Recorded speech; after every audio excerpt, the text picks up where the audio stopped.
네, 안녕하세요. 자, 오늘도 즐거운 천자문 익히기 시간이 돌아왔습니다. 예, 제가 좀 쓸데없는 얘기를 좀 많이 이렇게 해서 시간이 많이 흘러가게 하는 점 다시 한번 사과드리고요. 가급적이면은 짧은 시간 내에 글자를 빨리 익히게끔 그렇게 하고 싶은데 이게 제가 이제 초보자다 보니까 생각만큼 잘 되지 않고 있습니다. 자, 어쨌든 천자문 익히기 125일차 과정까지 이어질 거고요. 한번 열심히 달려가 보도록 하겠습니다. 오늘은 17일차 과정으로 어떤 8글자가 주어지느냐. 천자문은 항상 이렇게 8글자가 이렇게 반으로 이렇게 나눠서 이렇게 대구가 된다고 제가 항상 말씀을 드렸습니다. 그러니까 대구라는 것은 중국의 그 한시에서 보이는 특이한 성질인데요. 그러니까 앞에서 던지는 구절이 있는데 그 구절 그대로 그 형식대로 뒤에서 이제 받아쳐주는 겁니다. 그러니까 주거니 받거니 하는 그게 대구고요. 그 다음에 이제 운입니다. 운. 이렇게 여기 장이죠. 장. 운이라는 거는 이때 그 밑에 받침. 음, 성모로 그러니까 성모하고 운모 이렇게 있는데요. 그 중국에서 보면 중국에서는 그 첫 소리를 성모라 그러고 나머지는 이제 운모라고 합니다. 그러니까 운모를 맞추는 거죠. 이 운모에서 이렇게 끝나는 응이라는 이러한 걸로 항상 맞춥니다. 그래서 처음 글자도 왜 그렇지 않습니까? 천지현황 우주홍 황 해갖고 황으로 맞췄고요. 예, 그렇게 되는 거예요. 그 다음에 그 두 번째로 뭐 보게 되면은 어떻게 끝나면 진숙열장 이렇게 그러니까 일월영측 진숙열장 뭐 이렇게 가죠. 그다음 보면 이제 할래서왕하고 그러니까 추수동장 해서 장으로 끝나요. 그런 뜻이 이렇게 이런 이응자로 끝나는 이런 거를 이제 아분이라고 합니다. 아분. 예, 누를 앞자. 뭐를 누르느냐? 운을 눌러준다. 아분. 왜냐면 천자문은 그냥 산문이 아니고 이거는 식구절입니다. 식구. 시예요. 한마디로 한시예요. 한시. 그러니까 125행으로 되어 있는 한시가 바로 이 천자문입니다. 그래서 그 한시에 대한 특징이 가장 크게 우리가 볼 수 있는 게 여기 대구, 이 대구 내구절식 대구가 되어 있다는 거하고 아분을 지어줬다. 이응자 받침으로 끝나기 이제 아분을 해줬다. 뭐 이런 기본적인 형식이고요. 사사구체로 이런 거를 뭐라 그러냐면 시경체라고 합니다. 시경체. 그 시경에서 우리가 그 관저라는 그 시경 이제 그 시경의 그 풍에 속하는 건데요. 관저라는 제목의 그 시를 보면 관관저구 제하지주 요조숙녀 군자 호구 뭐 이런 얘기가 나옵니다. 그러니까 네 글자씩 끊어지는 거죠.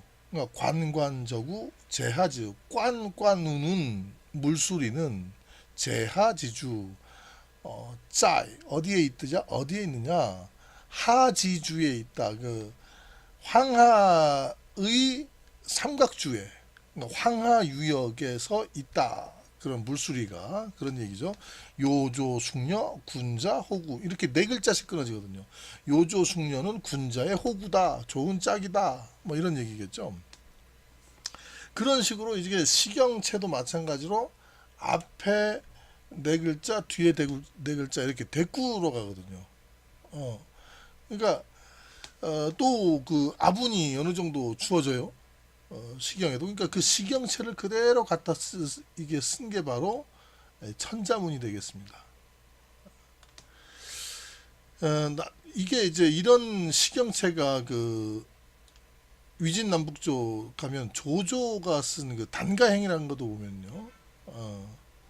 이제 이렇게 네 글자 네 글자씩 이렇게 이제 되죠. 이러다가 나중에 이제 다섯 글자로 나오고요. 그 다음에 5원고시 또 7원고시 이렇게 나가다가 나중에 이제 근체시로 가죠. 이게 왜 식경시로 돼 있느냐면 만약에 이게 위진남북 쪽 후반기라든가 당나라 때라든가 그때 뭐 이렇게 나왔으면 모르겠지만 그 전에 나왔기 때문에 이렇게 식경체로 돼 있습니다. 자, 이 정도로 하고요. 본격적으로 이제 글자를 한번 보겠습니다. 또 쓸데없는 얘기하다 보니까 이게 좀 길어졌는데 자, 한번 볼게요. 이번 네 글자는요, 이렇게 자릅니다. 자, 명봉. 이게 봉황을 울게 하다. 이렇게도 해석이 되겠지만, 여기 보면 백구가 있죠, 백구. 하얀 망아지 해서 이제 수식 구조거든요. 하얀 망아지가 먹는다. 어디에서? 마당에서 먹는다. 이 장소가 나오죠. 그러니까, 우는 봉황이 우는 이렇게 대꾸가 돼야겠죠. 여기 같은 형식이니까 우는 봉황이 어디에 있다? 나무에 있다. 이렇게 가는 거죠. 나무에 있다. 그러니까 하얀 망아지가 마당에 있다. 또 요것도 이제 그 시경에 나오는 그런 거를 이제 응용을 한 건데 시경에 보게 되면은 성현이 이렇게 출연을 하면 봉황이 이렇게 울고요. 봉황이 나무 위에서 울고 그리고 이 성인의 그 성현의 그 어떤 그 상징 증거 요게 백구를 탑니다. 백구. 그러니까 백마죠, 백마. 구라는 건 이제 망아지거든요. 망아지, 하얀 망아지라는 거는 그 성현이 타고 다니는 그러한 말이죠. 하얀 망아지를 탄다. 묘하게 뭐냐 그러면은 이게 성현들이 큰 말을 안 타요. 망아지를 탑니다. 그러니까 서양에도 보면 성경에 보면요, 예수가 그 이 나귀 새끼를 타죠. 뭐 그런 것처럼 이렇게 동서양을 통틀어서 이렇게 그 망아지를 타고 있는 모습을 볼 수 있습니다. 그러면 이런 망아지가 어디에서 마당에서 먹을 식자죠. 이건 있을 제자 동사로 쓰였으니까 이거는 밥식자 또는 밥사자로도 볼 수 있지만 이것은 이제 동사로 먹는다. 마당에서 먹는다. 뭐 한마디로 마당에서 먹는다라기보다 마당에서 풀을 뜯고 있다 이런 얘기가 되겠죠.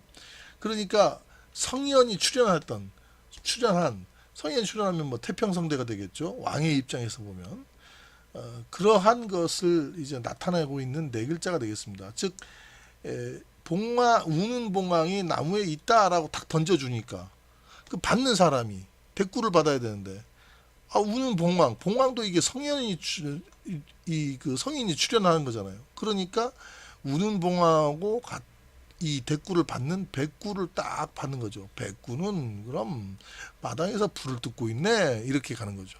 이렇게 대꾸가 되는 겁니다. 주거니 받거니. 그래서 명봉제수. 자, 이렇게 뒤에 이렇게 토시를 한번 달아보자고요. 요거 뒤에 라를 달아보면 명봉제수요 백구 식장이라 이렇게 이제 되는 거죠. 우는 봉황은 나무에 있고 하얀 망아지는 마당에서 풀을 뜯는다. 뭐 이 정도가 되겠네요. 항상 이렇게 19절을 생각하시면서 한 글자 한 글자씩 뜯어보도록 하겠습니다. 자, 처음 글자는 바로 그 울명자가 되겠습니다. 명봉제수요 할 때 그 울명자는 뭐가 우는 것이냐. 지금 요 해서체가요, 갑골문에서도 그대로 이제 따왔는데 사실은 그대로 따온 건 아니고 요게 없어졌죠, 요게 이제 요 부분이죠. 요 부분이 좀 없어졌습니다. 왜 없어졌냐 그러면 이거는 수탉을 나타낸 거거든요. 요 닭 벼슬까지 있죠. 이렇게 머리 위에. 요게 그 수컷을 상징하는 그러한 닭 벼슬인데 요거는 입이고요. 이렇게. 그러니까 다시 보시게 되면 요 수탉이 꼬끼요 하면서 입을 벌린 모습이고요. 요거는 수탉이 이제 닭벼슬이거든요.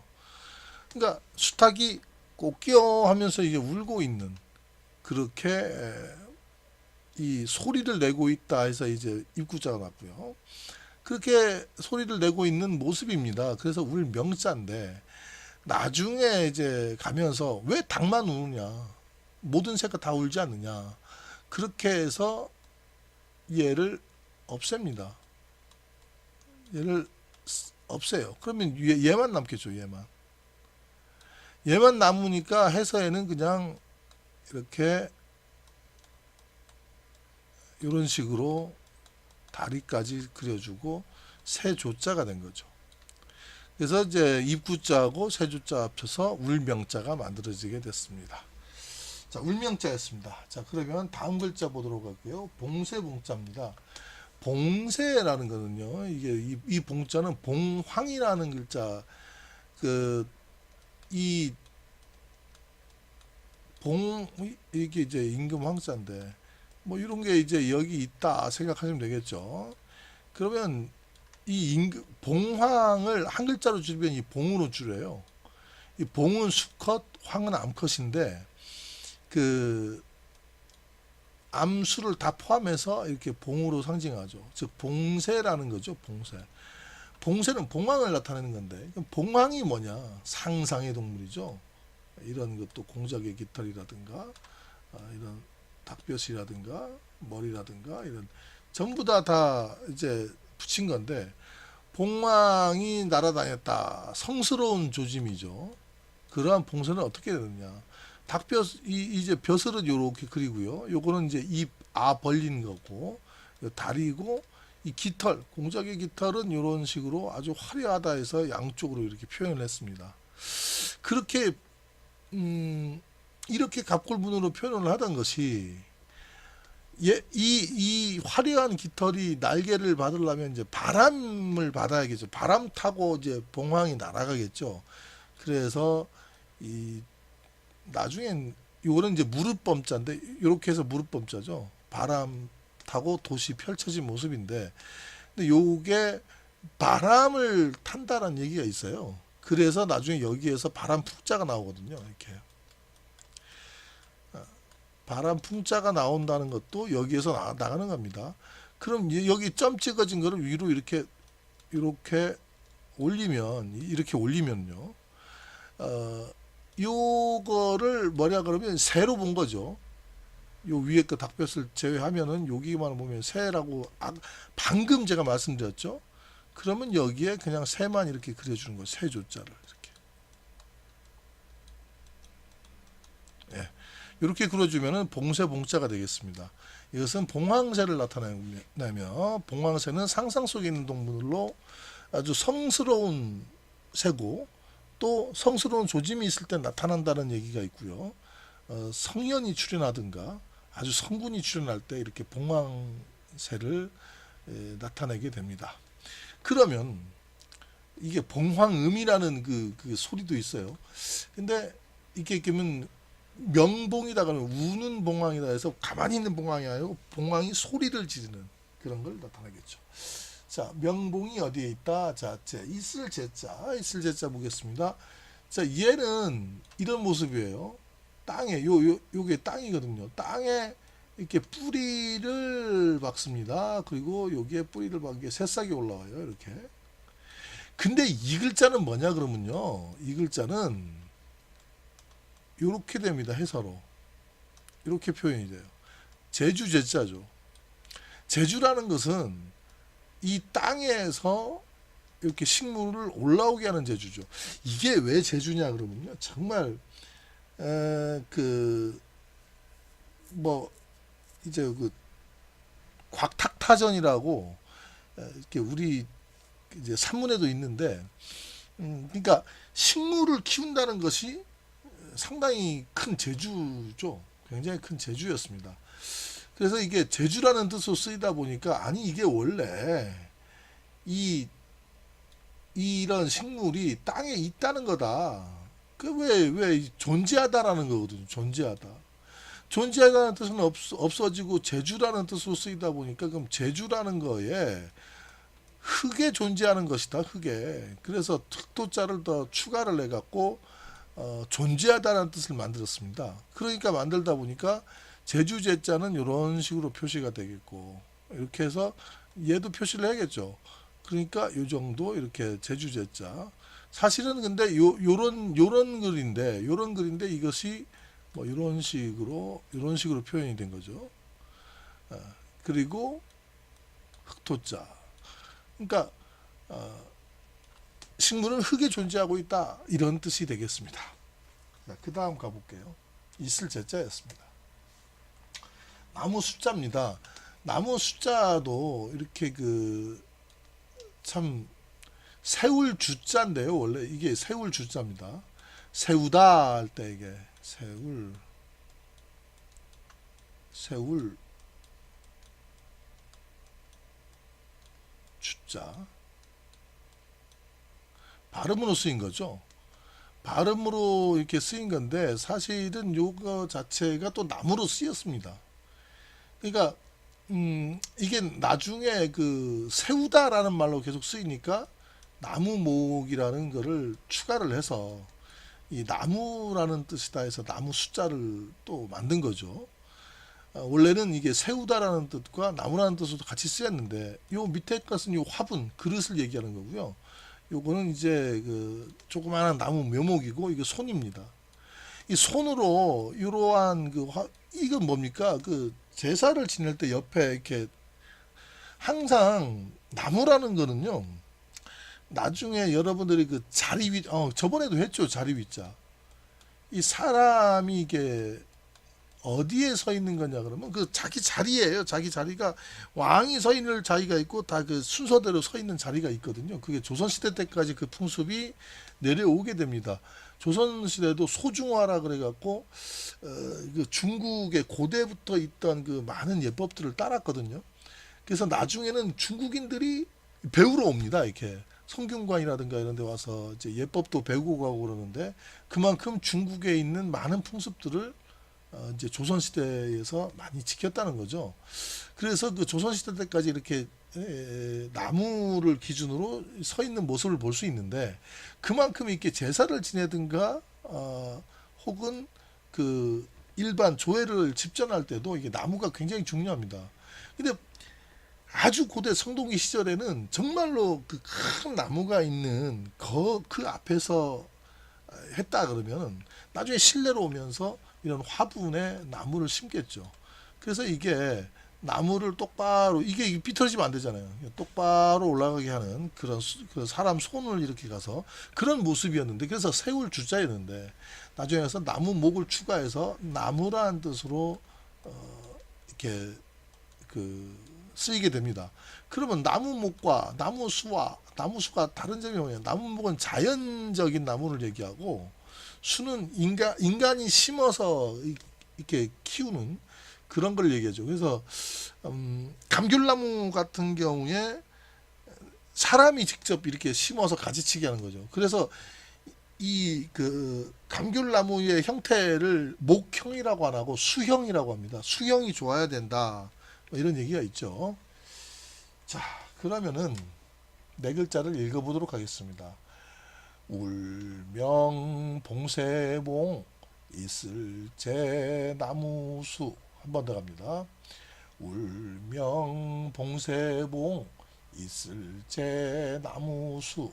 네, 그 다음 갈게요. 흰백자. 상당히 우리나라에서 말도 많고 논란이 많은 그러한 글자인데요. 이율곡 이이 있죠. 이이 조선시대 때 뛰어난 학자죠. 이율곡이 얘기한 어떤 그런 부분을 저는 상당히 동의를 합니다.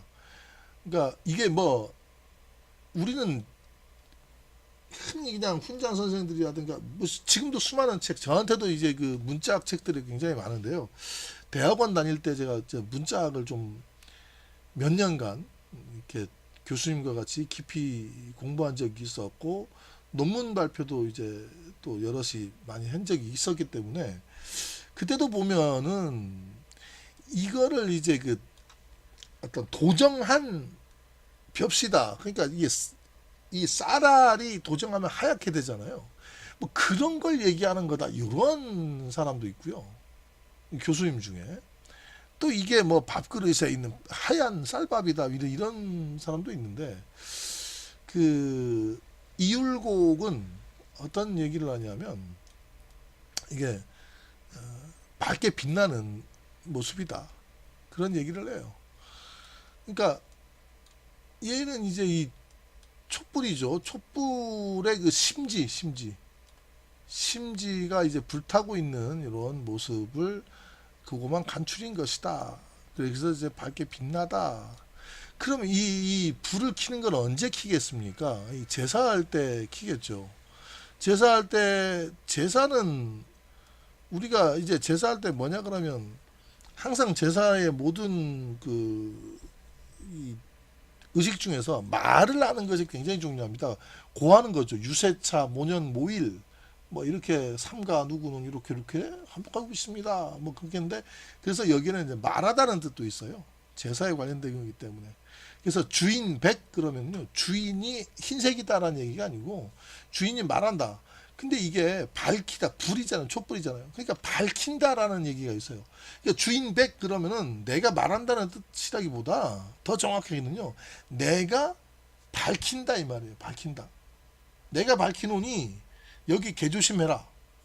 이렇게 개조심, 주인 백 이런 뜻입니다. 그게 상당히 제가 좀 너무 깊게 들어갔는데, 어찌됐든 이제 그런 밝히다 또는 이제 빛나다, 밝게 빛나다, 말하다 뭐 이런 정도의 뜻이 있다. 흰 백자였습니다. 그 다음에 망아지구 볼게요. 망아지구에서 왼쪽에 붓으로 쓰인 요 말맞자는 이 말을 나타낸 거다라고, 여러분들 이게 말맞자는 솔직히 얘기해서 모르는 사람 없잖아요. 장기 둘 때도 이 마가 나오는데, 그래서 제가 얼굴 구자 여기 이제 보이는데, 얼굴 구자가 아니고 이제 글귀 구자로, 이게 싸다라는 쌀포로 변질이 됩니다. 이 얼굴 구자가 원래는 이렇게 얽어진 모습을 소전체까지는 이 얼굴 구자로 표현이 됩니다. 근데 갑자기 해서로 와서 이렇게 뭔가 이게 이그 보자기로 뭘 싸는 듯이 이렇게 싸다, 쌀 포자가 돼 버렸어요. 그런데 이게 잘 보면은 원래 갑골문을 보면은 이런 못 같은 것이, 못이라든가 기둥이라고 보죠. 기둥이 있고 이렇게 묶어놓은 모습입니다. 이게 밧줄을 이렇게 기둥이 있고 이렇게 밧줄을 묶었거든요. 그래서 이 소전체에 가도 이렇게 보면은 얼굴 구자라고 표현해요. 이게 얽어졌다 그래갖고, 얼굴 구자 이렇게 표현되는데, 요게 해서에 가서 입을 싸고 있는 것이다. 뭐 그렇게 해서 글귀 구자다 이러는데, 글귀라는 거는 글자와 글자들이 이렇게 서로 얽어져서 만드는 그러한 것이 바로 이제 글귀죠, 글귀. 그래 갖고 이게 글귀 구자가 그런 식으로 이제 생기게 된 건데, 쌀포, 이게 뭐가 싼다, 입을 싼다, 사람의 말 나오는 걸 이렇게 포장을 한다. 상당히 글이란 거를 너무 폄하하는 그런 얘기가 되겠습니다. 말로 할 거를 글씨로 포장해서 뭐 대단하십니다 뭐 이렇게 얘기할 걸, 당신은 뭐 전에 빛나는 태양보다 더 밝게 빛나시며 뭐 이렇게 막 쓰는 거예요. 그게 참 상당히 좀 많이 글이라는 거를 폄하하고 있지 않는가. 그 간단한 겁니다. 이렇게 이제 이 글자들을 갖다가 서로 글자들이라든가 이런 그 문장들이 서로 얽어져 들어가면서 만들어내는, 그게 바로 글귀 구자입니다. 그럼 이게 이제 얽어졌다는 뜻이라고 보면, 이런 식으로 묶어졌다, 얽어졌다는 뜻이라고 보면 망아지가 어떻게 나오느냐. 이 큰 말들은요, 말을 타고 밖에 이제 많이 이제 뛰놀게 되지만, 그냥 말맞자는 그냥 말이죠. 그냥 말. 큰 말이다 그러면 여기에 이 그 얽어진 거, 이렇게 나오면 어떤 두 가지 뜻이 있는데 어미하고 항상 이제 얽어져서 다녀야 되는 그러한 뜻을 가졌습니다. 그러니까 망아지죠. 말은 그냥 얘는 다 컸으니까 혼자 있어도 맹수가 오면 뒷발차기로 그냥 밟아버리면 되니까. 근데 이제 망아지는 항상 어미하고 얽어져서 다녀야겠죠. 뭐 그런 뜻으로 이제 여러분들이 이해하시게 되면 이 망아지구는 풀리게 됩니다. 자, 그 다음 볼게요. 먹을 식자입니다. 먹을 식 혹은 사로도 발음 납니다. 밥사자예요. 밥사자. 또는 밥식이라고도 하고, 그러니까 사로도 발음 난다는 것을 유념해 주시기 바라고. 갑골문을 보게 되면요. 자, 요게 요 가운데 흰 백자 비슷하게 보이죠? 이게 이 그림 때문에 밥이다 그런 거예요.